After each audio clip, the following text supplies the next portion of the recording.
This week on Jerusalem Dateline, Israel heads to the polls again in a first-ever back-to-back election after Israeli Prime Minister Netanyahu fails to form a government. What does it mean?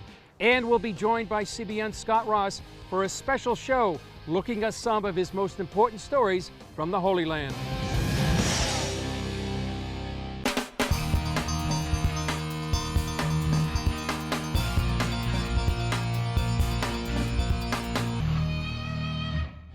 Hello and welcome to this special edition of Jerusalem Dateline. I'm Chris Mitchell, joined this week by CBN's Scott Ross, and we're here overlooking Tel Aviv, here in Old City of Jaffa. First, we want to take a look at some of the big news happening here in Israel and a real political upset in Israel's government.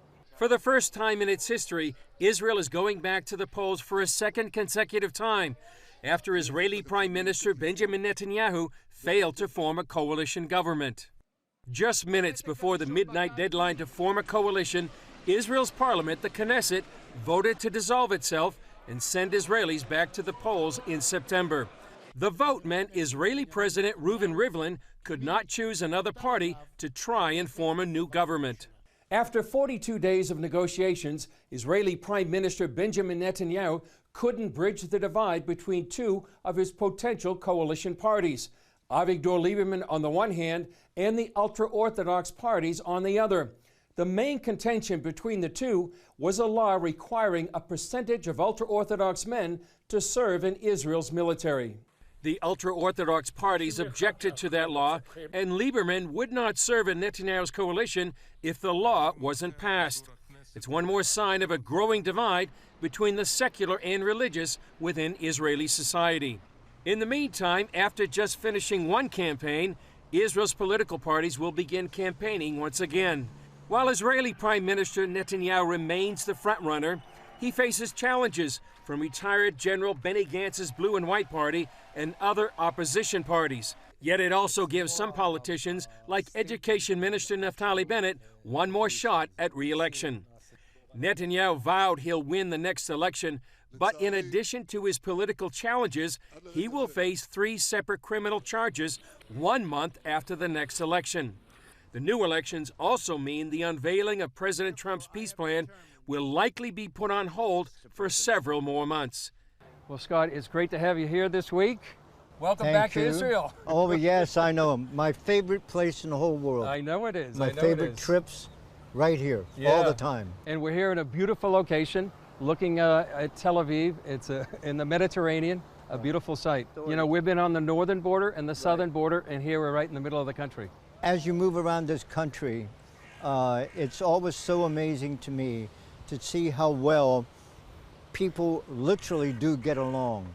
Jew, Arab, Muslim, Christian, etc. The reason we're here in Tel Aviv is we did a story, an interview with the first Christian Arab ambassador representing the state of Israel, and he really epitomizes what you're saying. They really can live together. One of the stories you've done in the past about a man named Jabari who has a head of a large clan in Hebron, and he's actually going to be part of what's coming up next, perhaps later this year, the President Trump's Middle East peace plan. He's going to be part of that. This is an Arab and a Jew, and a leader, a city leader, and they embrace one another physically, and they're friends. They share meals together. That's right. They talk over all sorts of issues, and there's no conflict. It's just, I love it. I love it. And the story Scott talking about is when we went to Hebron, talked to a man named Jabari, who is a very close friend with a Jewish man, and how they both say that peace is possible. Hebron is often known as one of the most volatile cities in the West Bank. But here in what's also the most prosperous Palestinian Arab city, a different kind of peace between Israelis and Palestinians is discussed on both sides. Jabri and Arnon have been friends for 30 years. After our initial exchange, Jabri preferred to speak mostly in Hebrew. You two are friends. You're an Arab and he is a Jew. Yes. Why are you friends? He's our neighbor. Neighbors. Yes. And you get along together. Yes. So it is possible for Jews and Arabs to live together in friendship without any conflict. Yes, without any doubt. 30 years ago, we were working together, doing business together. Why don't more Jews and Arabs live as you live with your friend? Because of the politicians. More than 25 years ago, Israel opened the door for Yasser Arafat and the Palestinian Liberation Organization, or PLO, from Tunis by recognizing them as the sole representative of the Palestinian people in negotiations.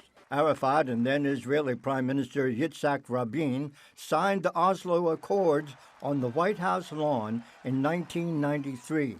Creating the Palestinian Authority out of the PLO to govern the Palestinians. The aim? To end the Israeli-Palestinian conflict and eventually establish a Palestinian state in biblical Judea, Samaria, and Gaza. Jabri says it hasn't worked. The PLO signed the Oslo agreements 25 years ago. Until today, we didn't reach peace. It's the opposite. We started with a very big problem.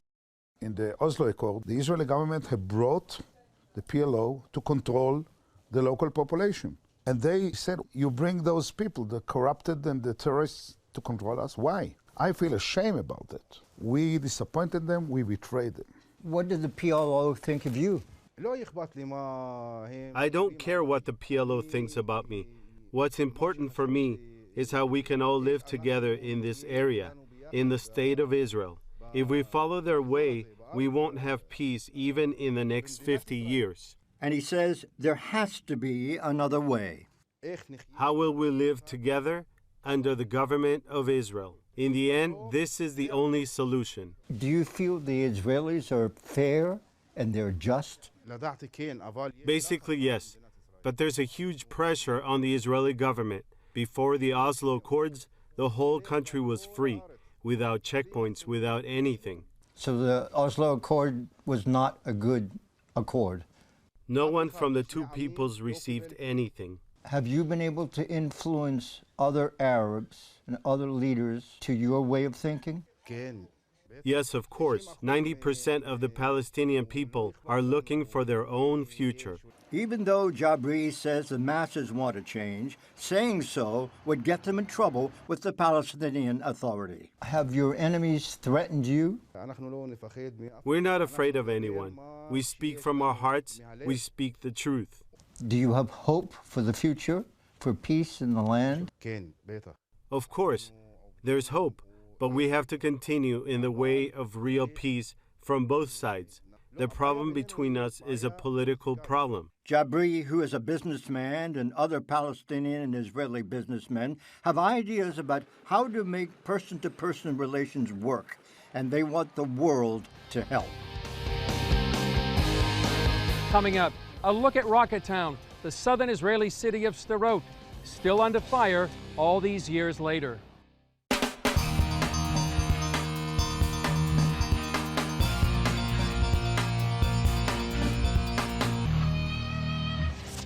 Scott, one of the stories we did this week, we were down on the southern border. We got a whole tour of what's called a Gaza Reality Border Tour.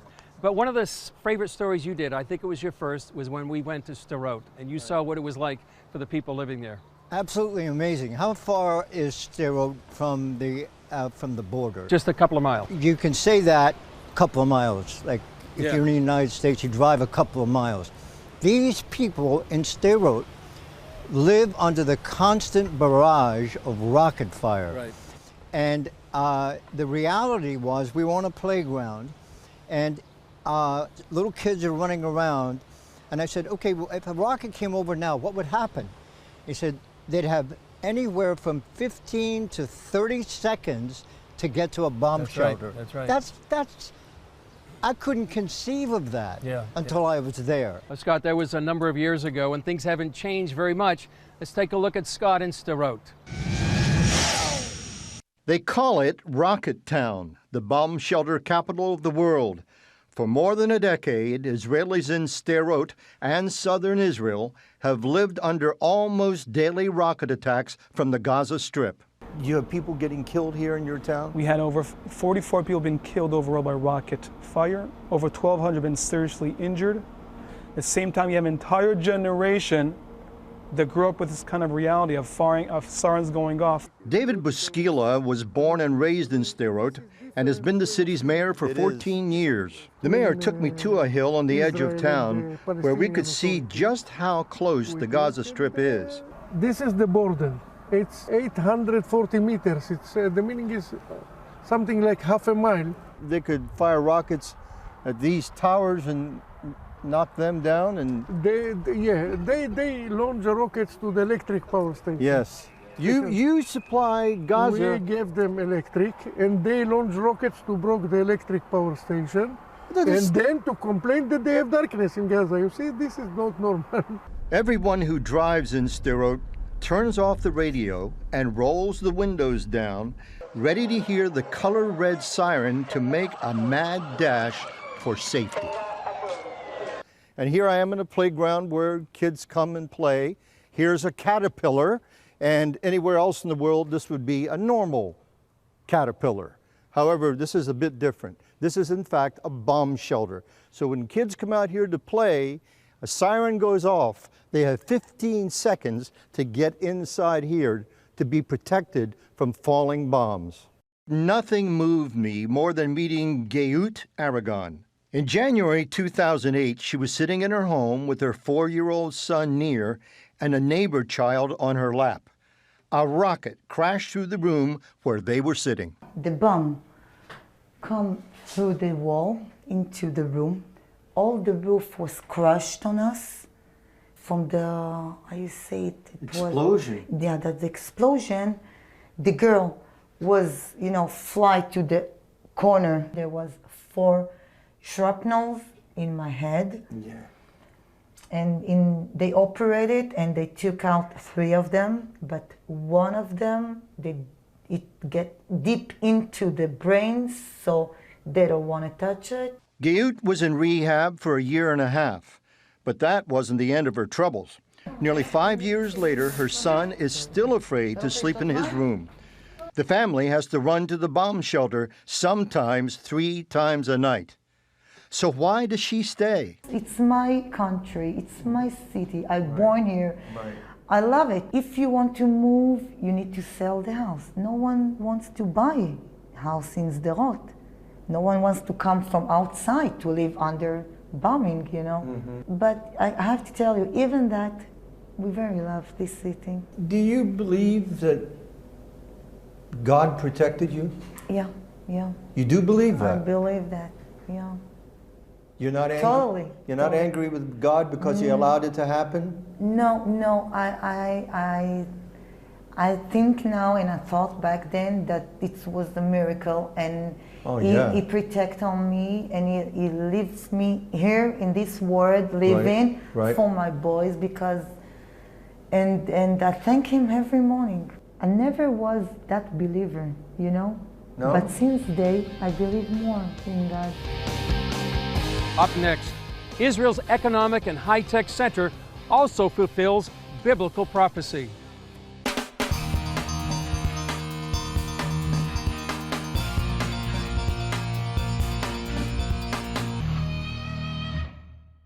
Well, Scott, we're here standing over an amazing city.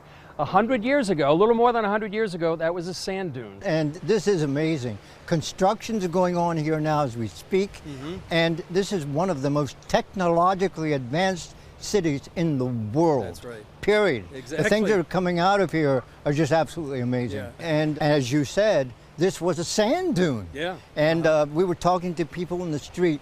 The contrast between this city and Jerusalem is almost, well, it's over 100 years apart.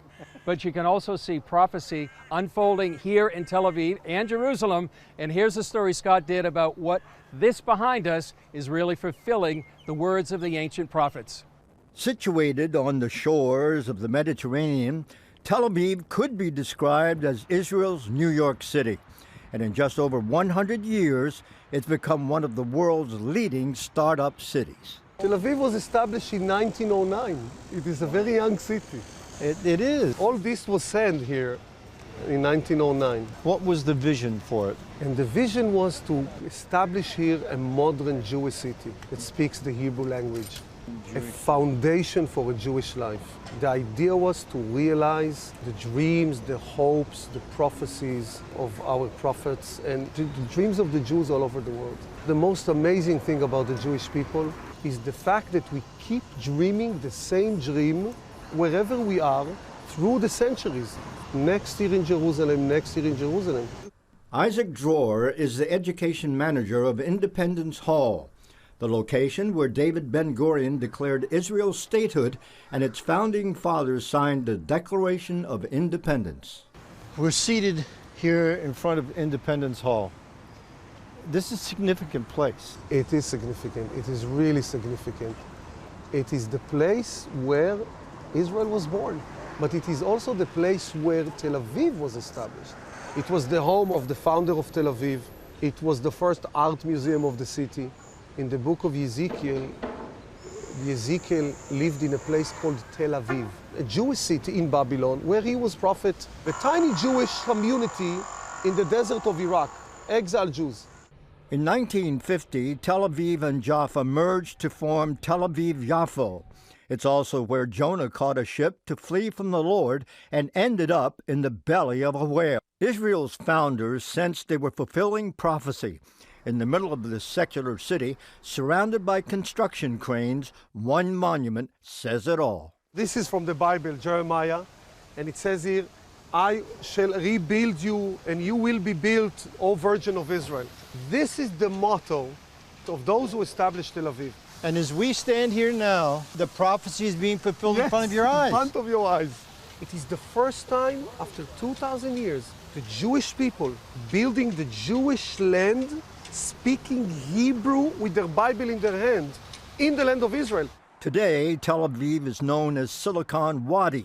There's more than 700 startup companies concentrated in this city. There's venture capital that is being invested in Israel, which is the highest per capita in the world. Combined, of course, with Israel's culture and with Israel's circumstances, have made Tel Aviv what it is today, the second Silicon Valley of the world.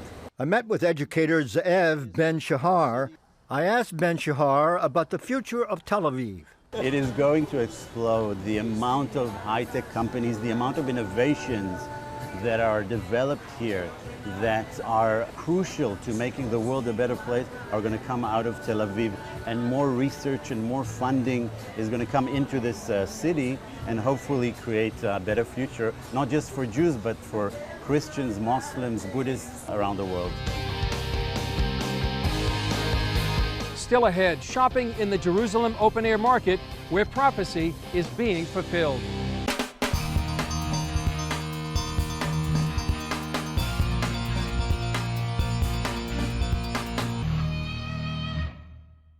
Well, Scott, one of the favorite stories I think that I've seen you do here is in the open-air market of Jerusalem called Mahane Yehuda with our friend, our tour guide, Hannah Ben Haim, also with Nedra. That was quite fun. Nedra being my wife. That's right, Nedra being your wife. That is a most amazing experience. If they come to Jerusalem, if you want to shop, that's the place to go. That's the place to go. And a place you can see prophecy come alive. Take a look. Mahane Yehuda, the camp of Judah, known as the Shuk in Hebrew.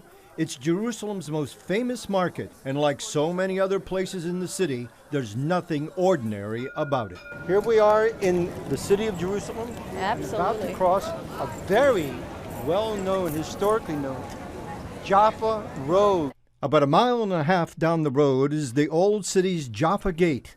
In the late 1800s, a few brave Jews established homes here, a long way from the protection of the city walls. Today you would never even imagine such a thing, but when they moved out of the old city, they were moving to these secured kind of neighborhoods. And that's why the name of the market is called Mahane Yehuda. It's named after that neighborhood that was built in 1887. Jaffa Road connects Jerusalem to the Mediterranean seaport at Jaffa, considered by some the oldest harbor in the world. Who would have been on this road in the recent history? Someone like General Allenby, when he came and conquered this from the Ottomans, 1917. Theodore Herzl came down this road. But when we think really old, really ancient, do you realize that the cedars from Lebanon that were imported by David and then Solomon, they had to come from Jaffa into Jerusalem. Now, we don't know exactly the route they took, but this was the main artery. My wife Nedra and I joined Hannah Ben Haim on a walk through the Shuk on a busy Friday as shoppers prepared for the Sabbath. It's Shabbat, and we have to buy challah. Challah is the braided Shabbat bread, and it comes in several different styles. Let's go find some olives.